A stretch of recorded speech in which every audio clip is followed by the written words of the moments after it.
नमस्कार, मैं अभिषेक जाखड़। आप देख रहे हैं आरजे टीवी 24 की खास सीरीज, जिसमें आज हम एक ऐसे नेता से मिलाएंगे जो छात्र राजनीति से निकल के प्रदेश भर की राजनीति करता है, गांव ढाणी की राजनीति करता है, युवाओं के लिए आवाज़ उठाता है, हर तबके की आवाज़ उठाता है। एक ऐसे नेता से मिलाएंगे जो गांव ढाणी से निकल कर प्रदेश भर में पहुंचा और युवाओं की आवाज़ बना।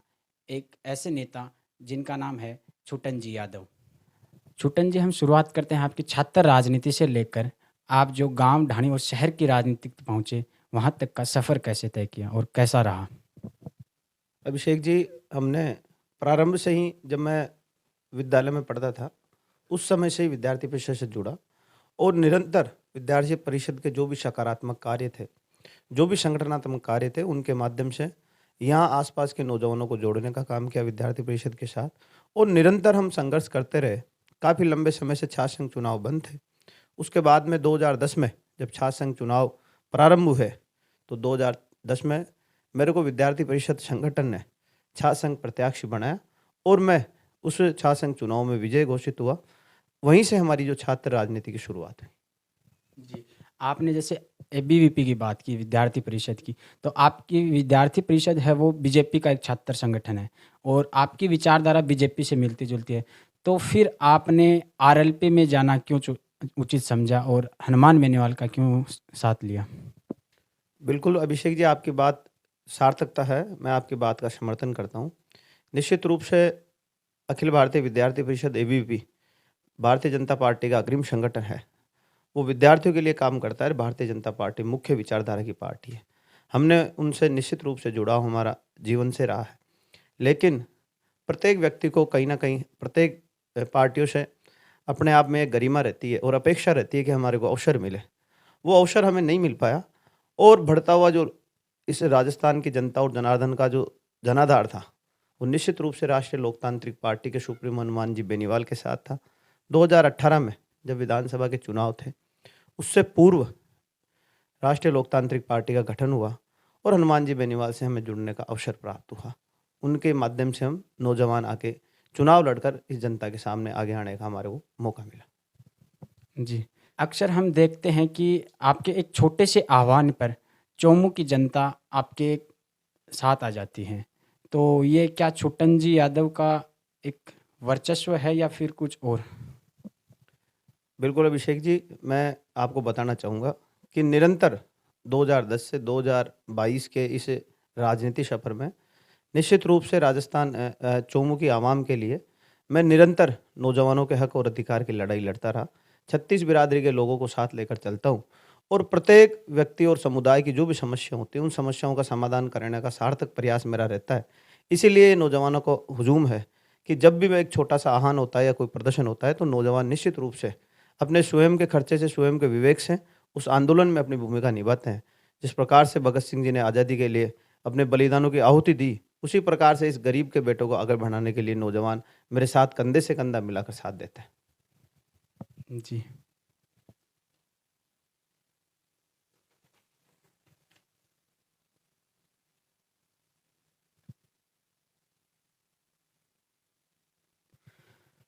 छुटन जी, पिछले चुनाव की बात करें तो आपको करीबन 40,000 के मत मिले थे और अब आने वाले 2023 के लिए आपकी क्या रणनीति रहेगी?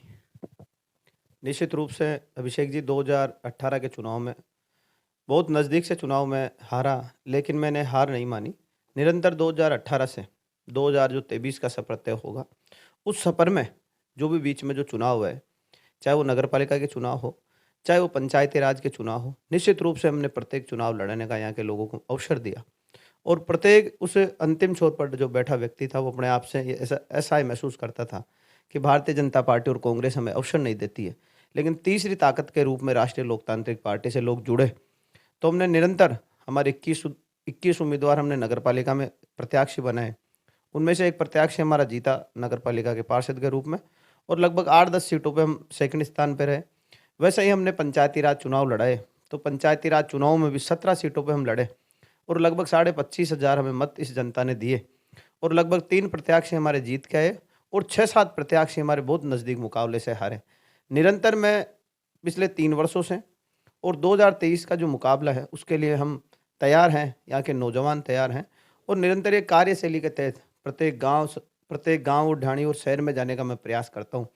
चाहे वो छात्र हितों की बात हो, चाहे आमजन से कोई जुड़ा हुआ मुद्दा हो, निरंतर मैं जनता के बीच में रहकर जनता की जो सेवाएं हैं वो करने का प्रयास करता हूँ और समस्याओं का समाधान करने का कहीं ना कहीं प्रयास हमारे आरएलपी के सुप्रीमो हैं हनुमान जी बेनीवाल, उनके माध्यम से हम प्रत्येक व्यक्ति और समुदाय की समस्याओं का समाधान कराने का प्रयासरत रहते हैं। छुटन जी, एक चीज़ ये है कि हनुमान बेनीवाल जी का मारवाड़ और मेवाड़ में काफ़ी वर्चस्व है और आप आते हैं इधर जयपुर शेखावाटी की साइड से, तो यहाँ पे आपको हनुमान बेनीवाल जी का आपके चोमू के क्षेत्र में कितना सपोर्ट मिला आम जनता के बीच में? देखो, मैं बात करूँ हनुमान बेनीवाल की, हनुमान बेनीवाल जी वो ताकत हैं और राष्ट्रीय लोकतांत्रिक पार्टी निश्चित रूप से इस राजस्थान में तीसरे विकल्प के रूप में उभर कर आई है। अभी आपने इस सवाल के माध्यम से जो पूछा, आपको मैं बताना चाहूँगा आपके टीवी चैनल के माध्यम से कि हनुमान जी बेनीवाल इस प्रदेश में तीसरी ताकत के रूप में निरंतर बढ़ के उभर कर सामने आ रहे हैं। वो इसीलिए आ रहे हैं क्योंकि आज तक जो पार्टियां, चाहे वो राजस्थान में बनी हो, चाहे बाहर की पार्टी आके यहाँ चुनाव लड़ी हो, लेकिन वो ज़्यादा ज़्यादा दिन इस क्षेत्र में टिक नहीं पाई और डट के वो भारतीय जनता पार्टी और कांग्रेस से मुकाबला नहीं कर पाए। हनुमान बेनीवाल ने निश्चित रूप से राष्ट्रीय लोकतांत्रिक पार्टी प्रदेश की वो तीसरी पार्टी और प्रथम पार्टी है, उसने पंचायती राज से लेकर जिला परिषद, पंचायत समिति, नगर निगम, नगर परिषद और नगर पालिका के प्रत्येक चुनाव लड़ाए। उसी की बतौर राजस्थान में लगभग आरएलपी के 3 से 4 प्रधान हैं, एक नगर पालिका का चेयरमैन है, 3 एमएलए है और आज 1 एमपी है। तो ये कहीं ना कहीं ये दर्शाता है कि राजस्थान में तीसरे आवाम क्या हो सकता है। और रही जयपुर जिले की बात, मैं आपको बताऊं पिछले 2018 के चुनाव में चाहे बगरू, दूदू, चोमू, कोटपुतली और इसके अलावा चाकसू, इन सभी जगह आरएलपी के प्रत्याशी विधानसभा में रहे और उनको जो मत प्रतिशत है वो भी अच्छा मिला। 20,000 से बहुत सब प्रत्याशियों ने यहाँ अपने जो मत लेने का प्रयास किया और निश्चित रूप से राष्ट्रीय लोकतांत्रिक पार्टी के सुप्रीमो हनुमान जी बेनीवाल का मेवाड़ और मारवाड़ में नहीं है, तो पूरे प्रदेश के प्रत्येक जिले में प्रभाव है। छुटन जी, आप यादव समाज से आते हो और यादव समाज में एक अहिर रेजिमेंट की जो मांग उठ रही है सेना के अंदर, तो इसको जो केंद्र सरकार है वो इसकी घोषणा क्यों नहीं कर रही है? इसको लेकर आप क्या कहना चाहोगे? अभिषेक जी, काफ़ी लंबे समय से अहिर रेजिमेंट के गठन को लेकर निश्चित रूप से पूरे देश में यादवों का एक आंदोलन चल रहा है। ये आप वाजिब बता रहे हैं कि निश्चित रूप से 1857 की क्रांति से लेकर आज़ादी के उस लड़ाई तक निश्चित रूप से यादवों ने अपनी शहादत दी है और वो अपना हक और अधिकार मांग रहे हैं। प्रत्येक जाति और समुदाय की निश्चित रूप से हमारे जो भारतीय संविधान है उस संविधान के अंतर्गत प्रत्येक वर्ग की जो टुकड़ियाँ और नफरियाँ जो बनी हुई हैं उसी के अंतर्गत अपनी जो रेजिमेंट की वो मांग, हक, अपना अधिकार मांग रहे हैं। तो निश्चित रूप से भारतीय सरकार को उनकी मांग माननी चाहिए। हो सकता है कुछ एक मापदंड उनमें कम हो, उन मापदंडों की पूर्ति करते हुए भारत सरकार निश्चित रूप से इस बात को मानेगी और वो वक्त अब बहुत नज़दीक है क्योंकि काफ़ी लंबे हर समय से ये आंदोलन की जो मांग चल रही है कि अहिर रेजिमेंट हमारा हक है, हम इसको लेकर रहेंगे। जिस समुदाय से मैं आता हूँ उस समुदाय के काफ़ी लोग इस देश के लिए बलिदान दिए, उन्होंने शहादत दी, तो उनका हक उनको मिलना चाहिए, ऐसे मेरे विचार हैं। जी, अब आखिरी सवाल हमारा ये है कि आप हमारे चैनल के माध्यम से प्रदेश के युवाओं को और अपने क्षेत्र के लोगों को क्या संदेश देना चाहोगे? मैं राज टीवी 24 के माध्यम से प्रदेश नहीं पूरे देश के नौजवानों को यही आह्वान करना चाहूँगा और उनको एक संदेश देना चाहूँगा कि नौजवान साथियों को निश्चित रूप से अपने परिश्रम की आवश्यकता है, मेहनत की अति आवश्यकता है। अगर आपको जीवन में जिस लक्ष्य की ओर बढ़ना है उस लक्ष्य के लिए परिश्रम अति आवश्यकता है क्योंकि परिश्रम के बगैर वो लक्ष्य आप अर्जित नहीं कर पाओगे जिस लक्ष्य के लिए आपके विचार हैं और जिस लक्ष्य के लिए आपके परिवार ने, समाज ने, प्रदेश ने, देश ने आपसे कहीं ना कहीं आस और उम्मीद लगाए रखी है। तो नौजवानों से मेरा तो इतना ही निवेदन है कि आप भीड़ का हिस्सा नहीं बने और एक अपना लक्ष्य बनाए, उस लक्ष्य के अनुसार मेहनत करेंगे और परिश्रम करेंगे तो निश्चित रूप से आपको सफलता मिलेगी, जिससे आपका परिवार का, समाज का, देश का और प्रदेश का नाम रोशन होगा, आपका मान और सम्मान बढ़ेगा, तो हम सब लोगों का मान सम्मान बढ़ेगा। जैसे आपने नौजवानों की बात की, तो आज नौजवान है जो नशे की प्रवृत्ति की ओर आगे बढ़ रहा है, तो इसको लेकर आप क्या कहना चाहोगे? नौजवानों को मैं यही आह्वान करना चाहूँगा कि आप गलत रास्ते पे नहीं जाएं और जो सही मार्ग हैं उस सही मार्ग पे और सत्यता के मार्ग पर चलने का प्रयास करें क्योंकि सत्य हमेशा परेशान होता है लेकिन पराजित नहीं होता, ये हमारे शास्त्रों में कहा गया है। और निश्चित रूप से अगर आप पूर्वजों द्वारा जो हमारे बताए मार्ग हैं उन मार्ग पर चलने का प्रयास करेंगे और परिश्रम करेंगे तो निश्चित रूप से आपको सफलता मिलेगी। और अपने जीवन में आप शॉर्टकट अपनाएँगे तो निश्चित रूप से आपको सफलता नहीं मिलेगी।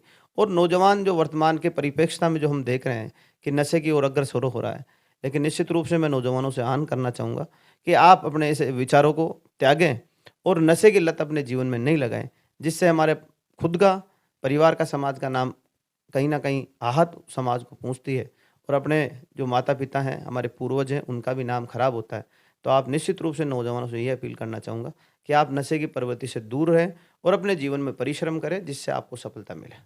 जी, तो ये थे हमारे साथ छुटन जी यादव। फिर मिलेंगे एक नए मेहमान के साथ, तब तक के लिए आप देखते रहिए RJ T24 और आइए जुड़िए RJ T24 के साथ और एक समाज को नई दिशा देना काम करेंगे।